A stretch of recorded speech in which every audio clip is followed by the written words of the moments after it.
Lisnick, the migrant situation in Chicago has now reached a crisis level, with the city scrambling to find ways to accommodate the thousands of migrants now living in the city. Bust here from the border by the governor of Texas. Mayor Lightfoot has declared a state of emergency. It will help free up money to shelter, feed, and care for the more than 8,000 new residents. But the question remains, where will they go?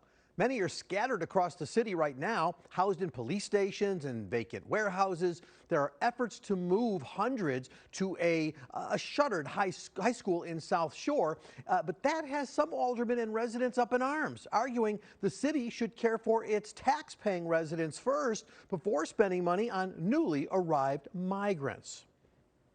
It's one of the last acts of the Lightfoot administration, and with Title 42 now expired, the need for a solution will only become more pressing. This is the first major challenge Mayor-elect Brandon Johnson will face when he's sworn in tomorrow. I spoke with Alderman Jason Ervin of the city's 28th Ward about the situation and how City Hall is changing. And joining me now is Alderman Jason Ervin. Alderman, thanks for being with me. I appreciate your time. Thank you for having me. So to date, Chicago has assisted more than 8,000 people in terms of migrants coming to the country. Mayor Lightfoot issuing an emergency declaration this past Tuesday, saying we're basically at a breaking point. I'm sort of curious. We're about to get a new mayor tomorrow. What is your sense? Should she have taken that step, or should she have held back and let the new mayor and the new council deal with this?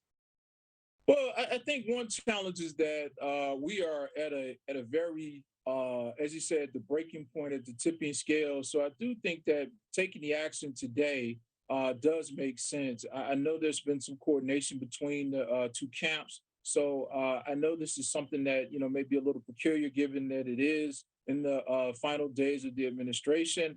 However, given the state of what we're seeing at police stations and other places in our community, something has to give on this. And quite frankly, it's a very short runway because a new set of decisions will need to be made because the money that's been put on the table is only going to last through the end of June. Yeah, indeed. City Council made a move for, I think, $51 million towards that effort. Is the suggestion that that money gets spent by the end of June? Well, that's what we're being told by Family and Support Services, that is only enough money to last us through the end of June.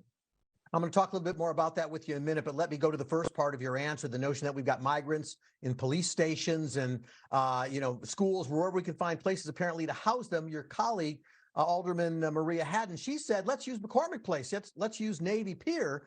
And Mayor Lightfoot said, no, those are economic driving forces. Not a good idea. Two questions for you on that. Number one, where should we house them?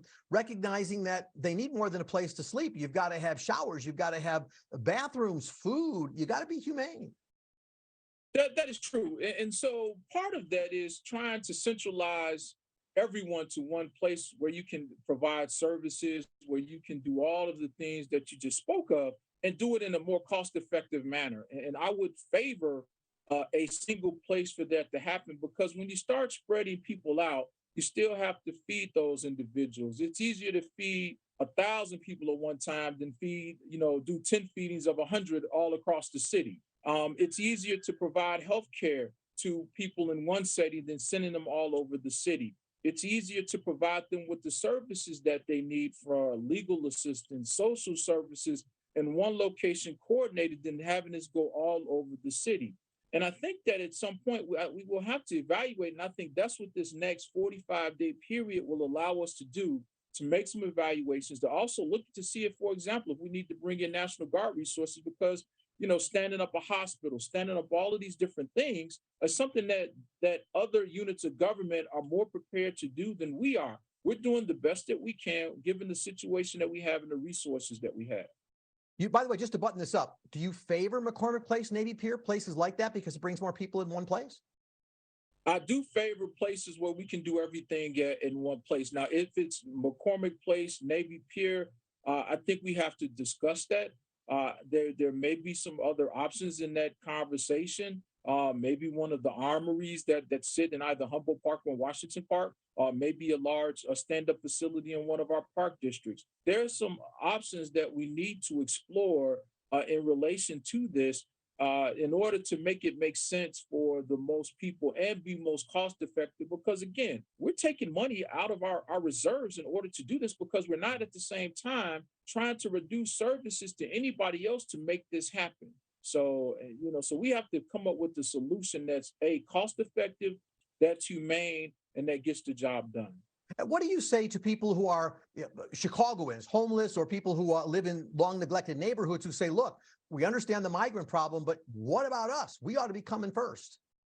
Well, again, the city of Chicago is spending hundreds of millions of dollars on local residents and working the house between the homeless, between affordable housing.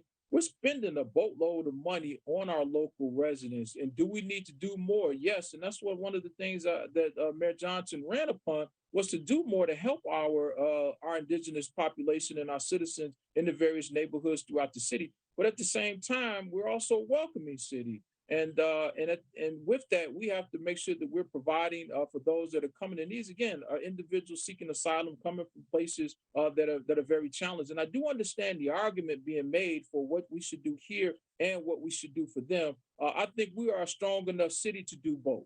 New mayor comes in tomorrow. New city council coming in effect shortly. What is the climate right now? Is there a lot of optimism and hope? Do you see challenges ahead for this mayor with city council? I see it all. I mean, there is optimism, there is hope. When I'm out in the neighborhoods on the west side of Chicago, in Garfield Park, and that people are very optimistic about Mayor Johnson because they see him as one of them. Someone that has a similar background, coming from the same neighborhoods. And this story is replicated throughout Chicago. So there's lots of optimism and lots of hope for our city to make some things happen. However, of course, there's always going to be challenges because it's different, and people may be resistant to change in a way that who moved my cheese type of a thing. So there's always that portion of it as well. So I'm just hopeful that we can get beyond the differences, focus on the similarities, and help move the city forward. Just a minute left. A question about committees. The city council voted for more independence, increased the number of committees. Johnson came in and said, no, I don't want that. A lot of changes. Let's get Wagaspack out of financing, Dowell in. You yourself step in for Dowell for budget chair. What's your overall reaction to how city council was going to be reshaped and where it's going to end up? Well, I think at the end of the day, this is about what we can do to help better service residents in the city. Members of council, some current and some outgoing members, had one thought. Mayor-elect Johnson had another thought. And again, when I look at it from the perspective of my own perspective, I owe it to him to give him that opportunity because 80% of the residents in my ward supported Johnson. So as their representative, I think it's incumbent upon me to work with him as he wants to move and lay out things on the betterment in behalf of the city. So from my perspective, it was an easy decision because of this is where our residents are. Some individuals didn't have that perspective, and I can understand that. But again, the residents in the 28th ward, by and large, supported Mayor Johnson's initiatives. And I believe that it makes sense for us, myself, and many members of the council, especially those of us who are members of the Black Caucus, to move forward with the mayor because of the overwhelming support he received in our community. All right. Alderman Ervin, thank you for your time on this Sunday morning. Wishing you, your family, a happy Mother's Day. And yes, I have to finish breakfast for the wife and daughter, and then prepare dinner for my mother and wife. So very busy over here in the Ervin household. All right. Sounds like lunch is open. I'll be by for that. Good luck. All right. Thank you, sir. All right. Take it easy. Bye-bye. And coming up next on WGN TV Political Report, the historic consequences of the Supreme Court and its growing political presence, how the court is changing, and how future rulings on cases with wide-reaching impact could be affected. I'll be talking with author and CNN Supreme Court analyst Joan Biskupic when we come back.